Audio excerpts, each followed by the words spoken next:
real loose, a lot of gold chains around her neck, good-looking lady. She had on lipstick. The valet parking attendant said the judge didn't help the lady in. The judge got in on his own side, giving him $1 tip. The other car, the dark-colored Buick or Olds, it might have been black, was pretty new. There was a man in it. The man's arm stuck out the window, his elbow did, with a short sleeve rolled up once or twice. The arm looked kind of sunburned and had light, kind of reddish-blonde color hair on it. This other car tried to cut in front of the judge's car, but the judge kept moving and wouldn't let him in. So the other car sped off down toward the head of the exit line, down by the gate, the man in a big hurry. There was a lot of horns blowing. The cars down there wouldn't let the other car in either. People going home after giving their money at the windows, they weren't giving away nothing else. It looked like the other car tried to edge in again right as the judge's car came to the gate to go out onto Quindry. There was a crash. Bam! The valet parking attendant, Everett Livingston, said he looked down there but didn't see anybody get out of the cars. It looked like the judge's car had run into the front fender of the other car as it tried to nose in. Then the judge's car backed up some and went around the other car and out the gate, going south on DeQuindry toward 9 Mile. The other car must have stalled. A few more cars went past it. Then the other car made it out, and that was the last the valet parking attendant saw or thought of them, until he read about the judge in the paper. Leaving the track, all Clement wanted to do was keep Sandy and the Albanian in sight. Forget the silver Mark 6. Follow the black Cadillac.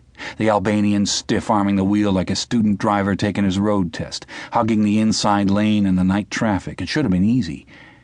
Except the Mark kept getting in Clement's way. The ding in the fender didn't bother Clement. It wasn't his car. Realizing the guy in the Mark was a jig with a white girl didn't bother him either, too much. He decided the guy was in numbers or dope, and if that's what the girl wanted, some spade with a little fag mustache, fine. Since coming to Detroit, Clement had seen all kinds of jigs with white girls. He didn't stare at them the way he used to. But this silver Mark was something else, poking along in the center lane with a half-block of clear road ahead, holding Clement back while the Cadillac got lost up there among all the red taillights. The jig was driving his big car with his white lady. He didn't care who was behind him or if anybody might be in a hurry. That's what got to Clement, the jig's attitude. Also the jig's hair. Clement popped on his brights and could see the guy clearly through the rear windshield. The guy's hair, when he turned to the girl, looked like a black plastic wig, the $29 Tango model ducktail. Fucking spook. Clement began thinking of the guy as a Cuban-looking jig, oily-looking, then as the chicken-fat jig. Sandy and the Albanian turned right on 9 Mile. Clement got over into the right lane.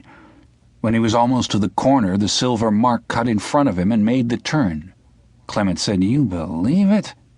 He followed the taillights around the corner and gunned it, wanting to run up the guy's silver rear end. But instinct saved him. Something cautioned Clement to take her easy, and sure enough there was a dark blue Hazel Park police car up ahead. The Continental shot past it. The police car kept cruising along, and Clement hung back now. He saw the light at the next intersection, John R., change to green. The Albanian's Cadillac was already turning left, followed by several cars.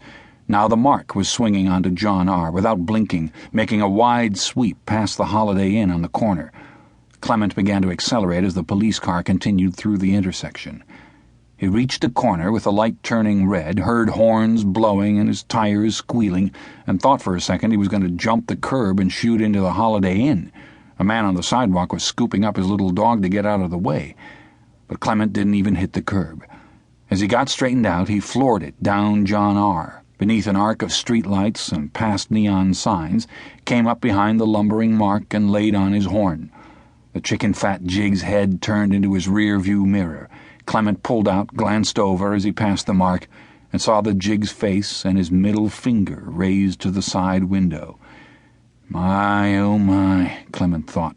"I'll play a tune on your head, Mr. Jig, you get smart with me." Except he had to be alert now. The next light was 8 Mile, the Detroit city limits. Sandy and the Albanian could turn either way, or make a little jog and pick